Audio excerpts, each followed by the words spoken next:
doing? So excuse my voice. I can't get a break. I got sick or had an allergy attack or something at the beginning of my vacation, and I sound like this. I've sounded like this all freaking week. It sucks. I'm gonna do a story time slash vacation vlog. I'll compile everything that I took from my vacation. We went to California this week for about a week. My husband wanted to stay an extra day yesterday, but I was just like, dude, I'm partied out. Got in about 2:30 last night. And oh, and to top it off with my allergy attack or whatever, I know this is like super complaining, but look, I also, apart from sounding like this, which, you know, it doesn't hurt or anything. It's annoying, you know what I mean? But like legit, I have been sick to my stomach since like Tuesday. Tuesday I went to Disneyland. Or Monday I went to Disneyland. So I was sick to my stomach, talking about like, just, yeah, like diarrhea, nausea, apart from vomiting, which I think could have been beneficial if I had actually just made myself vomit. But like, I have been fighting just an uneasy stomach all week. Went to Disneyland. I got sick just out of the blue. I was like, what the hell? I missed some rides with my family because I had to be like bathroom bound the whole time. What else? I went to Knott's Berry Farm still. And then there was this incredible heat wave. It was like 112, 114 where we were at. I'm like, what? Am I in Arizona? Am I in the desert? Like, what is this? So it kind of threw me off. Super hot, but like, anyway, so yeah. So I had to deal with that. So yeah, it sucked, you know, and I was just kind of delirious for part of the day of Disneyland. And then I got a little bit better when the night cooled off, but I felt this like uneasy feeling in my stomach all week up until yesterday. And like today, we got in at 2:30 last night, and my husband and I slept, and we woke up at like 11, and he couldn't believe it. I was like, yeah, I believe it. Like, we were so tired, like we were so exhausted. But anyways, let me get down to this story time, because this also is why my vacation took a little sting at the beginning on Monday. So prior to going on vacation, the 12 of us in my husband's family, we rented an Air BnB. We were like, this is gonna be so much cheaper, which, you know, it turned out to be, because in the end we had to get a hotel and paid like $300 more, but it was gonna be so much cheaper. We were gonna cook all our breakfast in the apartment. We were all gonna stay in this apartment, the 12 of us, and you know, and it had like a pool and everything. So we're like, okay, cool. This is great. I've never done Airbnb before. So excited, right? Okay, so anyways, everything's cool. We pay for it. We pull we were staying in Pomona, and we pull up to this apartment complex, and I go in first with my husband, and we go in the Airbnb, and we find the apartment, and the instruction says just open the door. Like, so the apartment door was unlocked. Like, I was like, that's really weird and creepy. But anyways, the apartment door was unlocked. And then, so we go in, and it's like, okay, the keys are on the countertop with the parking permit. So I go, and there's keys on the countertop, but there's no parking permit. So I'm like, what the hell? Because there's signs all over the parking lot that say, you know, if you're not authorized to park here, you will be towed, which I completely believe. You know, I'm not gonna take a chance on that, because we cannot afford to have our cars towed, especially when there's 12 of us and 2 cars. I messaged this guy. I mean, the apartment was really, really nice though. I messaged this guy, and I'm like, hey, I can't find the parking permit. I try and text his phone number from my phone, but I kept getting like a kickback message from Airbnb saying to use the app. So I go back, and I message him on the app, and I'm like, I'm sorry, I can't find the parking permit. Can you please let me know? So he doesn't get back to me for a while. So me and my husband go back out to the hallway to go get the rest of our things. And here's where I guess I didn't realize that maybe I'll be more cautious for next time. We have 5 children with us. Most of them under the age of 10. So like, we're in an apartment complex. People live there. You know what I mean? Like people live here. So my whole family comes in, and there's a lot of people, so they're loud, and it's very obvious we like don't live there. We're coming in with all these suitcases and stuff, and the children are loud. And just by chance, there was a leasing agent still working in the office because check-in time was after 6. So we got there about 6:30. And then, like I said, we're super loud coming in. And then the leasing agent who was working, I guess, after hours, she stopped them. And I stopped mid-hallway because they were like in the lobby. She's like, hey, are you guys renting from so-and-so and so-and-so? And they were like, I believe so. Yes. Why? And she's like, okay. This is where the moment I stepped in my vacation, things turned to caca, okay? She said, I'm just going to be straight up honest with you guys. That man has been on eviction. That man's already evicted from his apartment. He keeps doing this. Housing authority could come in at any time and kick you guys out. I just want to let you know.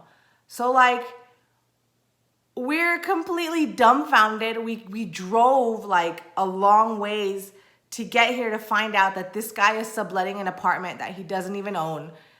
It's probably against contract because I've rented apartments and you can't sublet your apartment. You don't own the damn thing. And then she just tells us that she's like, well, I'm going to just turn my cheek and let you guys go in. I feel really, really bad. I'm sure you guys drove a long way. Go ahead, but I'm just letting you know. So my family comes in the apartment and we start putting our things down, and I'm just like, I don't know what to say because it was mine and my husband's idea to rent this Airbnb. I feel absolutely terrible. The kids don't know. It's not their problem. So right away as we get in the apartment, they start changing and they run out to the back door, which is like the backyard is like the pool area of this apartment complex. So they start swimming. So we're thinking like, what are we going to do? And then we're like, well, she's just going to turn the cheek. We can try and stay here. And I go, what if housing authority or what if her manager comes in or what if the kids are so loud, residents complain about us and they kick us out anyways? Because like for reals, the kids were screaming and they were just being so loud. You could hear everything from outside of the apartment with the door closed. Like, and I started feeling really bad because I try and be very considerate of other people. So that was just like, I was like, we can't do this. We have to leave. We have to leave. And I'm thinking that, and I go back out and we're still talking about it and I'm bringing in my stuff and I get a phone call from the host and he's like, hey, I haven't heard a phone call from you since you checked in. And I go, yeah, I've been messaging you on the app. I don't have our parking permit. He's like, but you found the key, right? And I go, yeah. And then I just kind of stayed quiet. Like, and it's like, hey, well, if you have any questions, just call me directly. Don't talk to the leasing agent. Just come to me. I'm available to you 24/7. And I'm like, yeah, dude, I've been trying to message you and I've tried to call you, but Airbnb keeps kicking me back to use the app. So that's why I'm messaging you. And he's like, okay, well, just call me on this number. You have my number now. Just call me if there's any questions. Again, just, you don't have to bother the leasing apartment. Right. Yeah, exactly right. So anyways, I'm like, okay, dude, whatever. So he didn't even answer my question about the parking permit. So we're in there and I don't have a parking permit. So I go back just on my own. I go back to the leasing office and I'm like, hey, I'm so sorry to bother you. I know this is none of your concern. This is not your problem. I go, I'm very sorry. I just want to ask you, the host did not supply us with a parking permit and we have 2 vehicles. I go, where should we park off property because I do not want to get towed? And she's like, oh, he didn't give you a parking permit? And I go, no. She's like, look. And I go, how long has this? Because I'm concerned now. I don't want housing to come kick us out. So I ask her, I'm thinking maybe he's within 30 days. So we could still kind of just stay there, but just stay there. If he's under 30 days, well, that's fine. We can stay there. We probably won't get kicked out. She goes, no, he's been on eviction since October and he keeps doing this and he's not supposed to. And I'm thinking, and this is what I learned from watching Silicon Valley on HBO, if any of you watch Silicon Valley, There's some kind of weird loopholes or some crap in California that you can start the eviction process, but you can, the person you're trying to evict can technically squat in that place legally for up to a year, I believe, before you can get legally kicked out. She's like, oh yeah, we've already have our attorneys on it, and I just keep compiling paperwork against them. And she opened this book up and she's like, I feel really, really bad for you that you guys drove. She's like, where'd you come from? I go, we came from Texas. She goes, oh my God. She goes, I feel so bad for you. He keeps doing this. And the people he's bringing, he sends them to me like I'm his check-in agent. And I go, I'm not, and I'm getting really fed up with this. She's like, I'm gonna hook you guys up. I'm gonna give you parking passes. Let me take pictures of your IDs and I'll give you 2 parking passes. So that way, she's like, but please bring me back the parking passes when you're done. And I was like, of course I will. Thank you so much. I'm sorry. I don't mean to drag you into this. And she's like, no. She's like, I feel really bad for you. He keeps doing this to you guys, you know, making money off of us, you know. And, you know, regardless if they screwed this man over or whatever, or he feels he has there's some kind of retribution or something that he's just being revengeful because they screwed him over or something. I'm not going to put my family, and I'm not going to be caught in the middle of this eviction. So when she told me that he was on eviction since October, I'm like, okay, we need to get the F out of here. So I go back and I tell, you know, all of us adults that are there, and I'm like, we got to leave, you guys. He's been on eviction since October. We cannot stay here. And then like the guy started sending me like passive aggressive messages like, hey, because we called Air BnB and we're like, hey, I just want to let you know that we were told, you know, I told them the story. You know, on Air BnB, they're just like, okay, let me contact the host to try and resolve this. I'm like, what is there to resolve? He doesn't own this property. He can't sublet it. He's not supposed to be renting to people. He doesn't own this apartment. He cannot sublet it. They're like, well, we'll try and resolve. Resolve what? Like, there's nothing to resolve, you know what I mean? Like, that's the stupidest chain of command I've ever heard in my life. So I'm like, whatever. She's like, we'll call you back in a little bit. So we wait a few minutes and we're discussing what we're gonna do. And then I get a message on my Airbnb app from the man. He's like, hey, why are you calling Airbnb? Like, I asked you if you had any questions. Like, I'm available to you 24/7. Like, he was just kind of getting really creepy. Like, he's trying to tell me, please don't talk to the proper channels. Talk to me because I'm not supposed to be doing what I'm doing, but I'm making money off you, but I'm still gonna be a good host. You know what I mean? Like, that sounds nuts, right? And I told him, I go, look, man, we don't feel safe. I know what's going on. I have my whole family in here with me, and I'm not gonna be, you know, like I don't feel safe here. I go, I can call, you know, I can call and talk to whoever the hell I want. I'm the one paying for this damn thing. We're going through a third-party Airbnb. I'm gonna talk to them, and I'm gonna talk to whoever the hell I damn please. Which I didn't say that to him, but I was being very nice, but like just short and brief. And then I call Airbnb back because they hadn't called me back at this point, and I'm like, look, I want a freaking refund. This guy's being passive aggressive in his messages. He doesn't want me talking to this person and this person. He only wants me to talk to him. He's breaking his contract, which I saw the contract from the apartment, the leasing complex. The lady showed me a copy of what they give their tenants. It strictly says there's no subletting of this apartment. There's a maximum of like 6 people that can live in an apartment. There's 12 of us, so we're already double the capacity. You know, if they wanted to, they could call a fire marshal and kick us out that way too. Like, there's so many things that could have gone wrong in a week's time if we had just chose to stay there, and we would have been out like $1,400, which is what we all paid in total for this freaking apartment. So anyways, and I told the agent, I'm like, I don't feel comfortable staying here. I have my whole family with us with children. This guy sending me passive aggressive messages. He doesn't even give me a parking permit. You know, I told her the leasing agent is giving us a parking permit just to be nice. I go, I do not feel safe here. I want a full refund because I'm going to leave today. Mind you, we had only been in there half an hour at this point, okay? 30 minutes and our vacation was already being ruined, okay? So the lady's like, well, we'll have to kind of investigate this and see if we can even give you a full refund. And I'm like, we need to have proof that he's breaking his contract.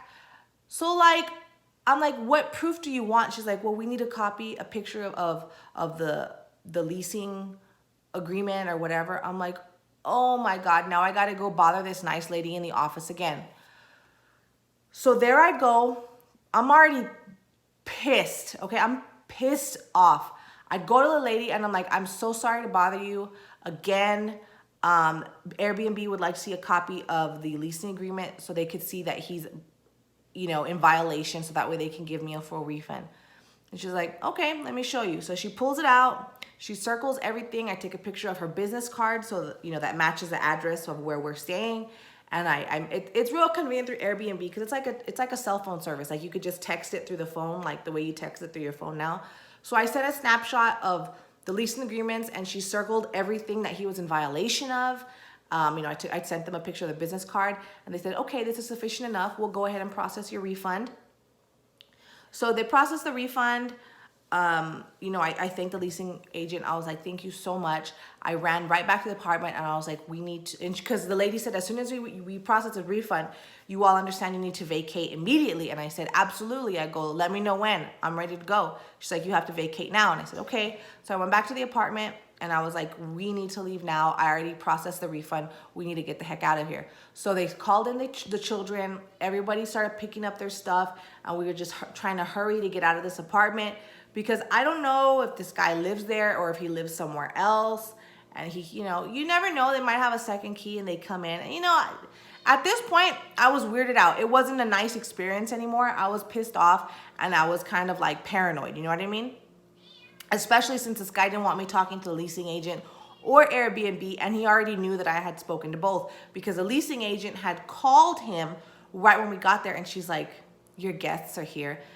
And this guy, doesn't give two F's about anything. He's like, oh, great, thanks, don't worry about him. Just let them in, and that's when she's like, I'm not your hotel check-in. Like, these are apartments, that. So anyways, so this guy, has just been making thousands of dollars off this apartment in some kind of weird eviction loophole.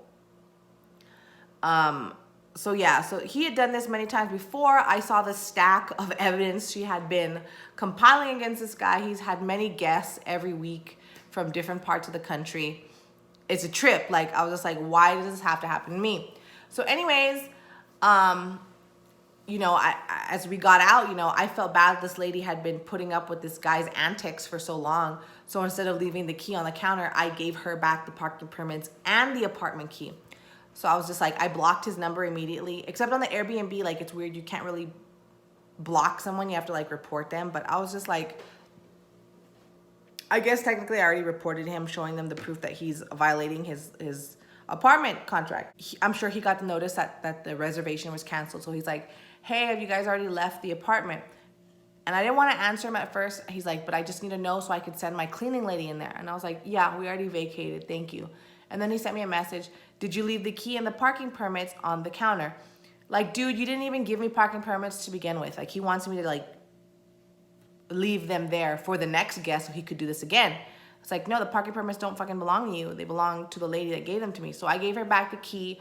She was very happy, because I don't know if this guy has, because it's a special kind of key. It was like a house key attached to like some kind of magnetic key ring that was like, I don't know. Like, it just looked like something secure, like some kind of security magnetic thing to it. So I gave that to her, and she's like, thank you very much. Like, again, I'm very sorry about what happened to you. I'm sick and tired of this guy doing this. He's been doing this to us for a long time, and I feel really bad that you guys drove so long and already your vacation is a mess. And I was like, hey, thank you so much, whatever. She's like, take my card if you need anything else. And I was like, okay. So I took her card. So immediately after that, like, our vacation is screwed, right? We had just gotten in. It's already screwed. We have no place to stay. There's 12 of us. So we were like, okay, let's go get something to eat and let's sit down and try and figure this out. So we drove to like this Jack in the Box in some ghetto part of Pomona. I don't know. It was pretty ghetto. So we're in this Jack in the Box and we're all scrambling on our phones to try and figure out where can we stay that was in budget. Because mind you, we paid $1,400 for this Airbnb. So we're trying to stay within budget. Last minute, right? Oh God.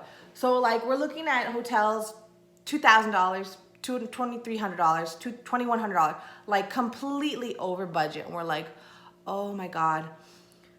So lastly, my husband remembers because he travels for work like all the time. So he's constantly accumulating points on like, you know, like hotels. Like some hotels have like a reward accumulating points or whatever. So he's like, oh my God, that's right. I have points with this place. He's like, I have 40,000 points. So I found a hotel that without putting in the points I was putting it in, it was only like $300 over our budget. So, no, it was $400 over our budget, but it was an affiliate hotel of like the point system that he used. So we were able to get a reservation there, and he got 2 free nights. So we were able to spend $300 more, which was like split it against the 3 households that came on this trip. It was only like $83 more per household, which wasn't bad at all. And they had complimentary breakfast, which is what we also wanted because we didn't want to have to go out to eat breakfast every single morning just to save money. And it turned out to be a very nice, very clean hotel. I do watch Another Dirty Room from Dan Bell on YouTube. So I'm so paranoid about what this dude finds. So I was doing like Another Dirty Room, Dan Bell, like inspection of my hotel room, and everything was great. So I was like, okay, you know, sigh of breath, because that was an intense, you know, first couple of hours just getting into our place where we were gonna stay. Okay, so the rest of the vacation, you know, like I told you, I got sick. And then, was it yesterday? Yesterday we went to the beach, or the day before yesterday, we went to the beach in Santa Monica. And again, this crazy freaking heat wave. It was like 114 when we left Pomona, and we were driving down Santa Monica, and like, thank God it got down to 90, which is so much cooler than 114. Oh my God. I mean, I love the heat, but like, geez, dude, like that's a little much. Anyway, so we go to the beach, everything's cool. And then, you know, part ways, like we start swimming. Somebody drowns at sea. Somebody fell off the pier or got lost by the tide. My sister-in-law asked a cop, so I didn't hear it firsthand, but rumor it was a little girl. So the lifeguards and everyone kicked us off the beach, just, you know, not completely, but just back to the shore that no one was swimming. And they had the boats, and scuba divers were looking for the body of this person. I felt so bad. I felt so bad because after a while, like, you know, we wanted to continue swimming, but I felt so guilty. Like, how on earth could I finish enjoying my day here at the beach knowing that someone more than likely passed away right now? Like, I felt so bad, you know, and I try to have a good time. And obviously, again, you know, the kids don't know anything and they're just trying to have a good time. So, you know, we swam in the ocean, and it was fun.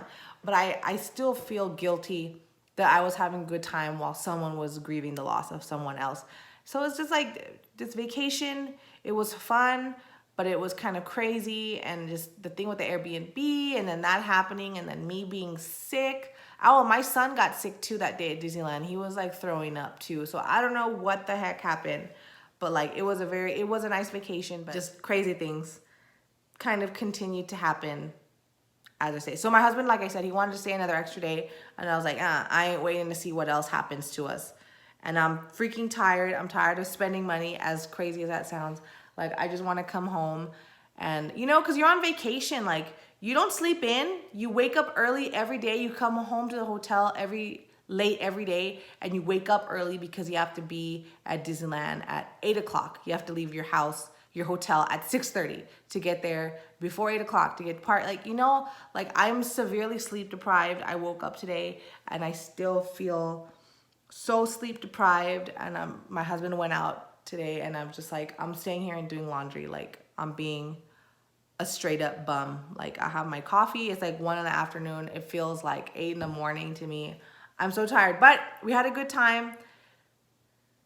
Word of the wise, yeah, just make sure on Airbnb it's not an apartment, because they're probably breaking their lease agreement or violating it. And that can be scary, because that can happen to you what happened to me. So I'm just saying. All right, here's some videos of vacation and all that fun stuff. Have a great day. Bye.